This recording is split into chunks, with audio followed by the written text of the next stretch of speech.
Hello, welcome to my channel. कैसे हैं आप सब लोग? उम्मीद करता हूं आप बखैर होंगे। मैंने अपने पहले कुछ वीडियोस में आपसे यूपीएससी से रिलेटेड अहम बातें की थी और मैं आज फिर उसी से मुताल्लिक आपसे कुछ बातें करना चाहता हूं, क्योंकि मेरे पास यूपीएससी को लेकर बहुत कॉल्स आती हैं। क्योंकि मैं पिछले 2 डेकेड से इसी सब्जेक्ट्स की तैयारी करवाता हूँ स्टूडेंट्स को, तो ये नेचुरल भी है उन लोगों का मुझसे कंसल्ट करना। देखिए, मैं आपको एक बात ये बता देना चाहता हूँ, अगर हम यूपीएससी की बात करते हैं तो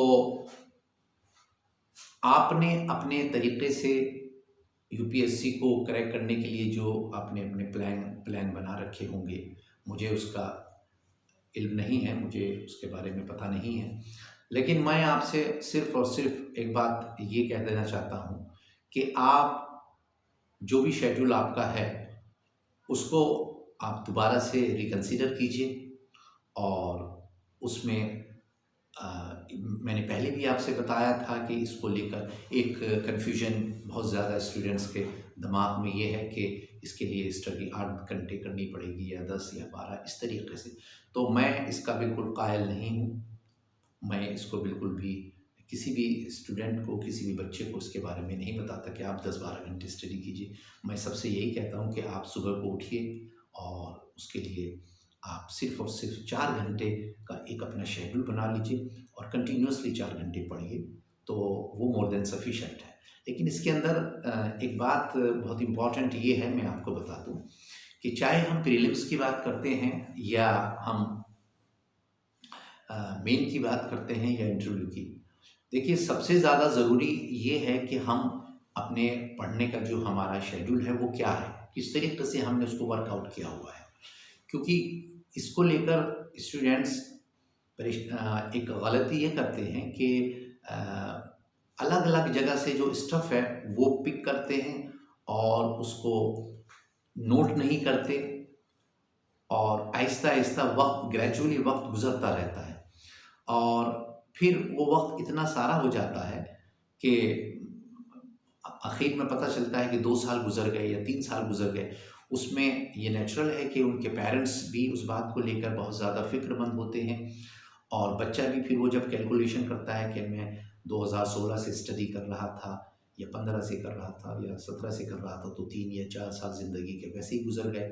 अब आगे अभी तक मुझे उसमें कोई कामयाबी दिखाई नहीं दे रही है। तो लेकिन उसमें जो सबसे बड़ी मिस्टेक करते हैं बच्चे, वो ये करते हैं कि प्रॉपर चैनलाइज़ नहीं करते अपने स्टडी के शेड्यूल को। अगर वो उसको उस तरीके से करते हैं जिस तरीके से मैंने पहले भी बताया और आज फिर बता रहा हूँ कि आप पहले सबसे पहले एनसीईआरटी की बुक्स को लीजिए 6th स्टैंडर्ड से लेकर 12th स्टैंडर्ड तक, और उसको बहुत अच्छी तरीके से रिवाइज़ कीजिए और उसमें नोट्स बनाइए। लेकिन इसमें एक चीज़ ज़रूर ख़याल रखिएगा कि एक वक्त में एक ही सब्जेक्ट की आप प्रिपरेशन कीजिए। ऐसा नहीं कि सारी किताबें आप उठा कर ले आए और फिर आप उसको थोड़ा सबको पढ़ रहे हैं। नहीं, ये तरीका बिल्कुल गलत होता है। एक किताब को लीजिए, चाहे आप ज्योग्राफी को ले लीजिए, चाहे हिस्ट्री को ले लीजिए, चाहे पॉलिटिकल साइंस को ले लीजिए, चाहे इकोनॉमिक्स को ले लीजिए, लेकिन जिस भी सब्जेक्ट को लें पहले आप उसको शुरू से लेके एंड तक पढ़िए, उस किताब को मुकम्मल कीजिए और उसी के साथ-साथ एक नोटबुक बना लीजिए और उसमें नोट लिखते रहिए। नोट्स बड़े प्रोमिनेंट होने चाहिए ताकि कहीं आप कन्फ्यूज़न आपको लगता है, कुछ चीज़ ज़हन से स्लिप हो जाती है, तो उसको आप चेक करते रहिए। बार-बार इंटरनेट में भी घुसना, उसको फिर ओपन करना, इसमें भी वक़्त लगता है। हर चीज़ मोबाइल में जाते हैं तो उसमें भी वक़्त लगता है कि पहले ज़माने में, अब से 20-30 साल पहले मोबाइल और ये तमाम तर जो फैसिलिटीज़ आज ऊपर वाले ने अता करी है, पहले तो ये सब चीज़ें नहीं थी, गूगल वगैरह। तो आप उसके लिए एक नोटबुक बना लीजिए और उसमें तमाम तर नोट्स लिखना शुरू कर दीजिए। जब एक किताब मुकम्मल हो जाए फिर दूसरे को ले लीजिए, फिर तीसरे को ले लीजिए। जब इस तरीके से ये आपके पास एनसीईआरटी का ख़ज़ाना ख़त्म हो जाएगा, फिर ज्योग्राफी को लेके एटलस आप थोड़ा सा स्टडी कर लीजिए, इसमें से हमेशा कुछ ना कुछ यूपीएससी में आता रहता है। मैंने इससे पहले बताया था पंचायत राज के बारे में, उसको भी डीपली स्टडी कीजिएगा। और कॉन्स्टिट्यूशन हिंदुस्तान का उसको देखिएगा, उसमें बहुत सारे एक्ट्स हैं, वो भी हमारे जहन में रहने चाहिए। और इसके अलावा लक्ष्मीकांत की बुक है, उनको देख लीजिए, और बहुत सारे राइटर्स की बुक मौजूद हैं। इसको लेकर बहुत लोगों ने वर्क किया हुआ है, यूपीएससी को लेकर अलग अलग लोगों ने काम किया हुआ है, उनकी बुक्स मौजूद हैं, उनका पूरा एक स्ट्रक्चर मौजूद है। परेशानी ये होती है कि हम उसको जिस तरीके से मैं बताता हूँ या मेरे अलावा दूसरे भी जो और कोच हैं यूपीएससी से मुतालिक वो बताते हैं, तो स्टूडेंट्स उस पर अमल पैरा नहीं होते, तो जिसकी वजह से दिक्कत ये पेश आती है कि रिज़ल्ट बहुत अच्छा पॉजिटिव नहीं आता, रिज़ल्ट अच्छा निकल कर नहीं आता, और फिर आखिर में वो उस आईडी को ड्रॉप कर देते हैं और किसी दूसरे प्रोफेशन में चले जाते हैं। बदनाम यूपीएससी होता है, और वो कभी ख़ुद को उसका ज़िम्मेदार नहीं बनाते, कहते हैं इसका बुक्स बहुत इसका जो तमाम तर जो चीज़ें हैं इसमें वो बहुत ज़्यादा हैं, उसका सिलेबस बहुत बड़ा है, बहुत सारी बुक्स हैं। किसी भी आप प्रोफेशन को ले लीजिए, चाहे अगर आप एमबीबीएस भी करना चाहते हैं तो वो क्या कम है, या आप बीटेक करना चाहते हैं तो वो क्या कम है, वो भी बहुत बड़ा है, उसका भी बहुत वास्ट खजाना है, उसमें भी बहुत सारी चीज़ें हैं। तो इसी तरीके से हम अगर फ़िलहाल हम सिर्फ़ और सिर्फ यूपीएससी की बात कर रहे हैं, तो यूपीएससी में भी अगर आप उसको प्रॉपर तरीके से पढ़ते हैं, एक शेड्यूल बना लेते हैं, और जैसे मैंने आपसे बताया कि 1 बाय 1 बुक्स को लीजिएगा और उनको आप अंडरलाइन करते चले जाइए, लिखते चले जाइए।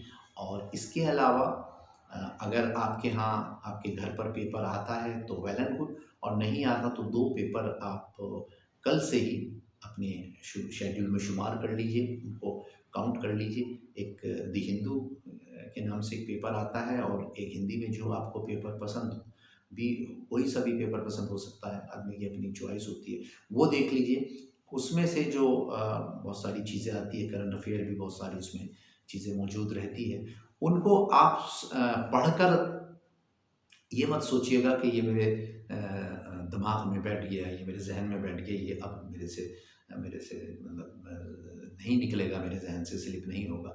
ऐसा नहीं होता, बहुत सारी चीज़ें होती हैं जो आदमी के जहन से स्लिप हो जाती है टाइम के हिसाब से।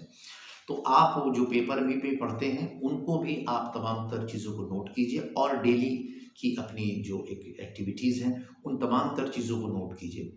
इसी से रिलेटेड, यूपीएससी से रिलेटेड ही आप उन तमाम तर चीज़ों को नोट कीजिए, और फिर देखिए 1 साल में आपको अपनी पर्सनैलिटी में खुद चेंजिंग महसूस होगी। और जिन लोगों के टच में आप हैं, अगर अपनी फैमिली के साथ आप रह रहे हैं, या आप कहीं दूसरी जगह रह रहे हैं किसी रिलेशन में पढ़ने की वजह से कि यहाँ पढ़ाई अच्छी नहीं होती, तो वहाँ भी आप देख सकते हैं, और आपके जो सर्किल के लोग हैं वो भी आपके लैंग्वेज में और आपके दिमाग में जितनी चीज़ें आपने सेव की है, तो वो आपकी ज़बान पर आहिस्ता आहिस्ता महसूस होने लगेगी, लोगों को आने लगेगी आपकी ज़बान पे, तो लगेगा कि ये स्टूडेंट अब बहुत ज़्यादा सिंसियर हो गया, बहुत ज़्यादा डिवोशन के साथ इस सब्जेक्ट को पढ़ रहा है। तो यूपीएससी से मुतालिक बहुत ज़्यादा डरने की ज़रूरत नहीं है, और इसमें ऐसा बिल्कुल नहीं है कि साहब आप इस काम को, अगर इस प्रोफेशन को चूज़ करना चाहते हैं तो आप इसमें कामयाबी हासिल नहीं कर सकते। ये मैं बिल्कुल भी नहीं मानता, मेरी डिक्शनरी में ये लफ्ज़ ही नहीं है कि हम इसमें कामयाब नहीं होंगे। आप 110% कामयाब हो जाएंगे, बशर्ते कि जिस तरीके से मैं आपको गाइड कर रहा हूँ, टाइम टू टाइम बता रहा हूँ, आपको बस उस पर अमल करना है, आपको उसी तरीके को फॉलो करना है जो मैं बता रहा हूँ। और फिर आप 1 साल को भी छोड़ दीजिए, 6 महीने में आपके अंदर बहुत ज़्यादा परिवर्तन आ जाएगा, आप महसूस करेंगे। एक चेंजिंग खुद ब खुद आती है, जब आदमी पढ़ता है और लिखता है तो बहुत सारी चीज़ उसके अंदर आहिस्ता आहिस्ता महसूस होने लगती है, ख़ुद को भी महसूस होने लगती है, और जो उसके घर वाले हैं उनको भी महसूस होती है। और अगर आपके साथ आपके कोई सीनियर हैं, आपके टीचर हैं, कोई लेक्चरर हैं, कोई प्रोफेसर हैं, तो आप उनसे थोड़ा सा अपने थॉट्स जो आप पढ़ रहे हैं शेयर कीजिए। और मैं समझता हूँ कि पढ़ाई को लेकर तो सभी लोग चाहते हैं कि बच्चे प्रोग्रेस करते हैं, इसमें लोग प्रोग्रेस करें। तो उसमें अगर मिसाल के तौर पे आप उनसे भी कुछ चीज़ें शेयर करते हैं तो वो आपको मना नहीं करेंगे, और किसी वजह से अगर उनके पास थोड़ा-सा वक़्त कम है, आप उनसे रिक्वेस्ट कीजिए और जो आपने पढ़ा है बस उतना उनके साथ शेयर कर लीजिए, तो उसमें आपको बहुत ज़्यादा इज़ाफ़ा महसूस होगा। तो अब अगर हम इसके बावजूद भी इन बातों को सुनते हैं और अपने दिमाग में नहीं बिठाते, इस कान से सुनते हैं और दूसरे कान से निकाल देते हैं, तो फिर तो इसका तो कोई दूसरा और तरीका, कोई ऑप्शन नहीं है। क्योंकि अगर यूपीएससी की बात करते हैं तो इसके लिए तो आप ही को प्रिपरेशन करनी पड़ेगी, कोई दूसरा शख्स तो आएगा नहीं इसके लिए कि साहब तैयारी मैं लेता हूँ और एग्ज़ाम आप लेकर आ जाइएगा। तो ऐसा पॉसिबल नहीं होता। किसी भी एग्ज़ाम को क्रैक करने के लिए आदमी को खुद ही तैयारी करनी पड़ती है और अपनी बहुत सारी चीज़ों को सैक्रिफाइस भी करनी पड़ती है। तो लेकिन मैं आपको बहुत सारी चीज़ें सैक्रिफाइस करने के लिए नहीं कह रहा हूँ। आप सिर्फ़ चंद चीज़ें सैक्रिफाइस कर दीजिए और उसके बाद उसके पॉज़िटिव रिज़ल्ट्स आपके सामने जो आएँगे, आप भी अपनी आँखों पर और अपने कानों पर यकीन नहीं करेंगे। ये तरीक़ा मैं पिछले 20 साल से स्टूडेंट्स को बताता हूँ और उनको कहता हूँ इस तरीके से फ़ॉलो कीजिए, और आज ऊपर वाले ने उनको बहुत बड़े मकाम से नवाज रखा है। तो इसलिए अगर आप मेरी इन बातों पर अमल करते हैं तो वो दिन दूर नहीं कि आपका भी सिलेक्शन यूपीएससी में हो जाएगा। चलिए, तो बहुत बहुत शुक्रिया। बस आज के लिए इतना ही। फिर मैं कल आपसे किसी दूसरे टॉपिक पर गुफ्तगू करूँगा, मगर चलने से पहले आखिर में एक मरतबा फिर आपसे मैं ये दरख्वास्त करना चाहता हूँ, ये रिक्वेस्ट करना चाहता हूँ कि मेरे इस चैनल को सब्सक्राइब कर दीजिएगा और बेल का जो बटन है उसको भी दबा दीजिएगा। इसमें बहुत ज़्यादा एफ़र्ट करने की तो मेरे ख़्याल से कोई ज़रूरत पड़ती नहीं, ना आपको, ना मुझे, किसी को भी नहीं। तो आप इसको अगर करते रहेंगे तो मेरी जो वीडियोज़ है जो मैं अपलोड करता हूँ उसके लिए वो ऑटोमेटिकली आपके पास पहुँच जाएगी। उसमें आपको भी सहूलत हो जाएगी और मुझे भी सहूलत हो जाएगी। तो चलिए, थैंक यू वेरी मच। बहुत बहुत शुक्रिया मेरा लेक्चर सुनने के लिए। बाय।